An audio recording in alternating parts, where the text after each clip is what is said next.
morning and welcome to the Glass right here on Voice of the People Television. My name is Esther Nwachukwu. First off, we look at the headlines across select national dailies, which are The Punch, The Nation, This Day, and of course a Vanguard. Afterwards, we have a special segment where we get to delve into the economic aspect of the Nigerian polity, see what the gains are, see what the losses are, see what market is trending, see where the profits are coming in, what kind of exportations are going, what importations are actually happening. Again, right here on the Glass, these are how we try to divest most of the issues across all the national dailies in every sector of the Nigerian polity. We'll take a short break, and when we return, we'll start off with the headlines. Now, starting off with the Punch newspaper this morning, the major headline there is power outage disrupts APC rally, stops Buhari Tinubu speeches. What an irony, right? It's actually an irony because it is power has no respect for anybody, whether you're an elite or not. It can definitely embarrass you any time of the day. Unfortunately, it happened when the president visited Buhari Bauchi to campaign for the All Progressives Congress presidential candidate Bola Ahmed Tinubu. But I must say that is a sector that we need to look into so we don't have such unfortunate incidents taking place. Next up is This Day, major headline, NAMI FIRS raked in unprecedented 10.1 trillion naira tax revenues in 2022. That is a major headline right there on This Day newspaper. An interesting one if you look at that. And of course, right on Vanguard newspaper this morning, major headline, PDP begins court process to disqualify Tinubu. Quite an interesting headline. We will delving further into that after we're done with reading out the major headlines across the select dailies. On the Punch, or rather on the Nation newspaper, major headline, Buhari's declaration in Bauchi, Tinubu is incoming president. I'll take a lead to read on the rider. It says that the standard flag bearer, Asiwaju Bola Ahmed Tinubu, will succeed him. That was the statement and the certainty that President Muhammadu Buhari gave while he attended the rally in Bauchi, although unfortunately power disrupted and they couldn't continue with the proceedings of that particular rally. And that is what we have on the headlines across the select national dailies. When we come back, we'll focus on one particular headline where, of course, I'll introduce my analyst who's right there with me in the studio, and we'll ask questions and respond to them. Stay tuned. Welcome back on the Glass this morning. Now we are looking at the People's Democratic Party beginning court process to disqualify Tinubu. I have with me in the studio Abiodun Ojedeji. Good morning. Good morning, my people. Good morning, Esther. How are you? I'm good. So you recall last week when the People's Democratic Party, or rather the All Progressives Congress spokesperson in person of Festus Keyamo, organized a world press conference where he stipulated some allegations, gave the Code of Conduct Bureau, the EFCC and the ICPC 72 hours ultimatum for them to arrest the presidential flag bearer of the People's Democratic Party. And yesterday, of course, it trended where the PDP responded by saying that the ICPC and the EFCC should also go and arrest Bola Tinubu, the presidential flag bearer of the All Progressives Congress, stipulating a couple of allegations that he is involved in concerning the drug peddling and all the cases. Now, today, the PDP has begun a court process to disqualify Tinubu from continuing with his campaign as the representative of the All Progressives Congress in just a few days to the general elections. How do you see this particular development taking place? What do you think? What do I think? I'm asking you. I need your response. Both of them, they were politicians. It is just a game to them. A few days to go. What have they been doing since? Are you telling me that this allegation, they just come across it? They are out of court all because of Asiwaju Ahmed Tinubu. I'm not backing Asiwaju Tinubu, and I'm not backing Nateko. But the truth remains, if you are playing a game of politics, there are some things you don't need to go into. However, don't dip your hands. But the APC's Presidential Campaign Council is calling the People's Democratic Party a copycat, as they basically have no basis for having to sue them to court. The only thing there is, if APC as well drag Atiku to court, who will remain? The only thing there is they should leave this side game and concentrate on their campaigns. If PDP think Asiwaju Ahmed Tinubu can beat them flat. They should hands up.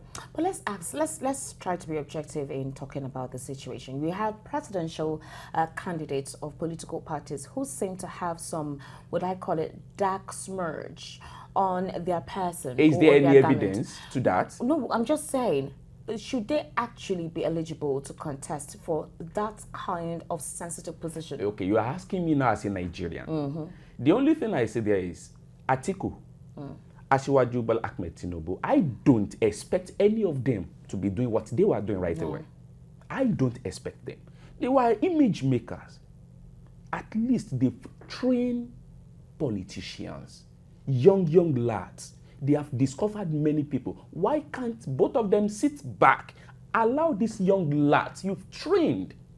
If you believe that you train people well, allow them to run.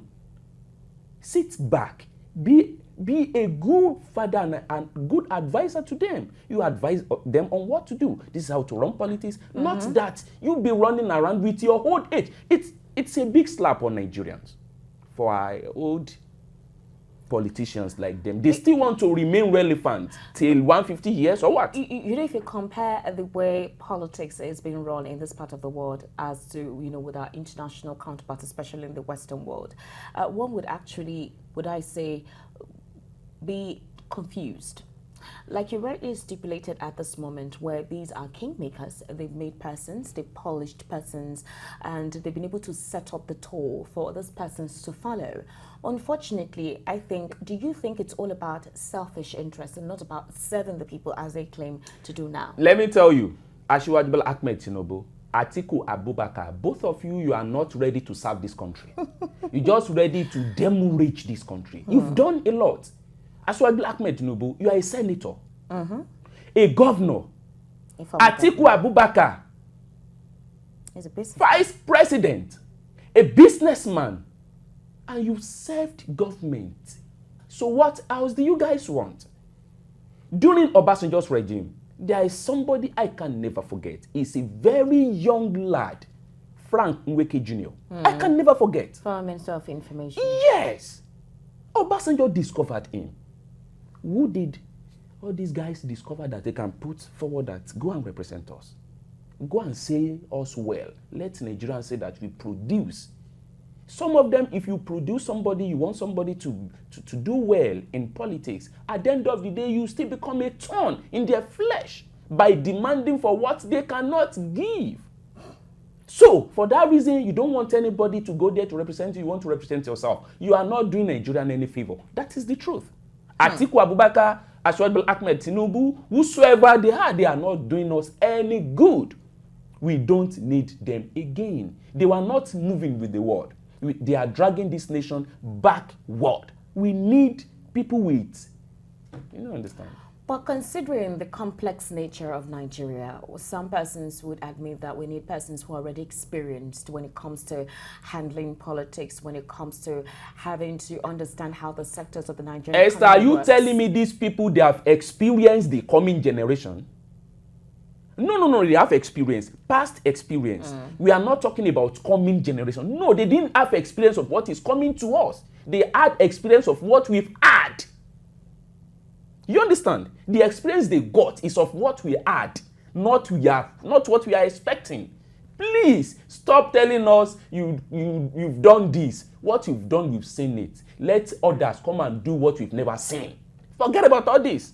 All right, it means that the Nigerian political space will need a serious modification from the way it's being currently run. Of course, that was Abiodun Ojediji. You can hear how passionately he's expressing himself in divesting what is going on a major particular headline on the National Daily today. And of course, politics will always be one talk that sets the tongue rolling for anyone, especially now that we're a few days away to the general elections for 2023. If you haven't gotten your PVC, do make sure you get it now, so you do not say, I wish I had known or I wish I was there. No, you have to actively participate so you do not blame anybody for not getting the kind of leadership that you desire. We'll take a short break, and when we come back, we're going into business. This time around, we want to look at how a particular event, would I say, truncated activities in the commercial sector of the Nigerian economy, or should it be the trend anytime we have a person of interest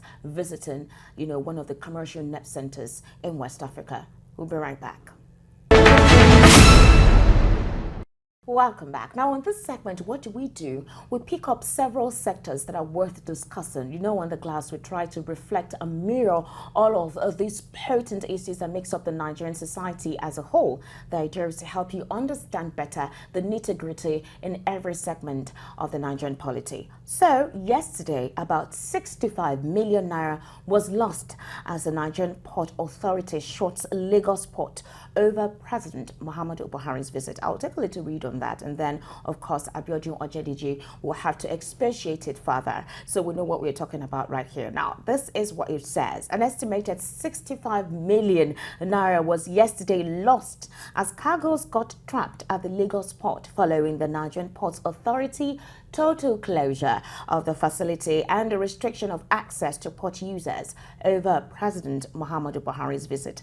So apparently the Nigerian Port Authority began strict access control to the area of the Tin Can Island since last weekend due to the two-day working visit of the president to MRS Petroleum Tank Farm. He is expected to visit that tank farm today, being Tuesday, to commission a lubricant factory. Abiodun, here is the scenario. Understanding that Lagos is the center or the commercial net center of, commercial activities in West Africa, in Nigeria actually, and because the president is visiting for 2 days precisely, the NPA shorts. There couldn't be any activity taking place there. So it means a lot of goods were stocked there. A lot of imports that ought to be cleared couldn't be cleared. Now, was there no alternative through which that situation could have been managed? Because at the moment, we've lost about 65 million naira for President Muhammadu Buhari's visit yesterday alone. Imagine today, what's going to happen. Today, how much will today be? There are some cargoes that have already entered Demre. 30 million naira. All this. See, let me tell you, our economy cannot continue to grow if we continue our old way of welcoming our leaders. As a president, coming to a state should be an added value to the economy, not a problem to the economy, not creeping economy. Nigeria Port Authority, they send people away with dog. Why? Because we want to welcome President of Federal Republic of Nigeria, the president that will not come and give us money. See, let me tell you, our economy, we are grounding it on a daily basis. Let me simply take this. I apologize for interjecting. The Nigerian Public Relations Officer of the Association of Registered Freight Forwarders of Nigeria, Taiwo Fatomilola, lamented that huge losses are being incurred on the trapped cargoes at the port. Apparently, this happened since Saturday, where they were trying to close off the ports, pending the president's visit. Because we are expecting a president of Federal Republic of Nigeria to come and do what? To come and commission a project. And then we are just trying to see what Lagos State government are trying to do. They are just trying to add value to the economy. But here is also another, expression from one of the members of the association, that's the Nigerian Licensed Custom Agents. She said that what is the relationship between the Nigerian Ports Authority, all right, and, the port activity? She said no truck can come in or out of the port corridor of Tin Can Island. This is basically what she said. NPA and its operatives were frustrating the ease of doing business, noting that there is no relationship between MRS, where the president is going to visit, and port activity. So it means that the president could have continued with his, commissioning, and port activities continue. And their business goes. So why the complete shutdown? Why the total shutdown? That is the question we should ask President Muhammadu Buhari. President Muhammadu Buhari, yes, or the security agents who felt that was the best way through which you could visit the state? No, you can't. Security agents, they don't work on their personal order, they follow orders. Let me tell you, before a president can visit anywhere, there is a protocol, security protocols. Some will be on ground a month to, 2 weeks to, 3 weeks to, 24 hours, 48 hours. That is the way it is. But the question is, did the president himself, did the president Muhammadu Buhari ever ask that, okay, where we are going to, what value are we adding to the economy? Our people, are they going to welcome us? Or we are going to send them away for us to be able to commission what we are here to commission? See, Nigeria economy will go to ground zero if we continue welcoming our elective leaders in this manner. We cannot continue like this. Esther, if your father is visiting your house, well, you will just go and, will you pack your children, your household, you pack them somewhere? They should not breathe. They should keep existing, all because your father is coming.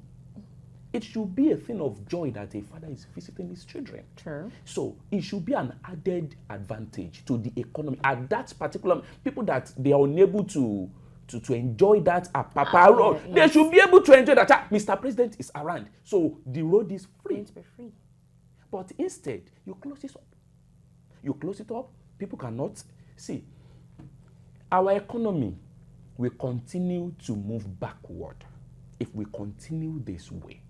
There is no communication between NPA and security personnel. If you let them realize that president is coming to add value, if we shut down, this will be our loss. We will be running at loss year, and this will be a minus to Nigeria revenue. All right, and so that's what we're having on today's segment on the polity right here, and that is the business angle. I'm sure you've heard Abiodun Ojediji zestfully tell you precisely why that is a serious anomaly and should be corrected from now henceforth. You can also send us your comment via YouTube at Voice of the People Television. Let's hear your perspective on this particular scenario. President Muhammadu Buhari is visiting Lagos to commission the Lekki Deep Sea Port, which was actually about $1.something billion, and that's a huge investment. We've also looked at the economic viability of that situation taking place. But however, the repercussions of that visit taking place stranded and frustrated a lot of commercial activities right here in the city of Lagos. He's also going to continue today to commission other projects as well. Let's understand how that will take place. And I'm sure right here on The Glass, we'll talk about that tomorrow morning. In the meantime, up next, what we have is health tips and fact for the day. Do stay tuned.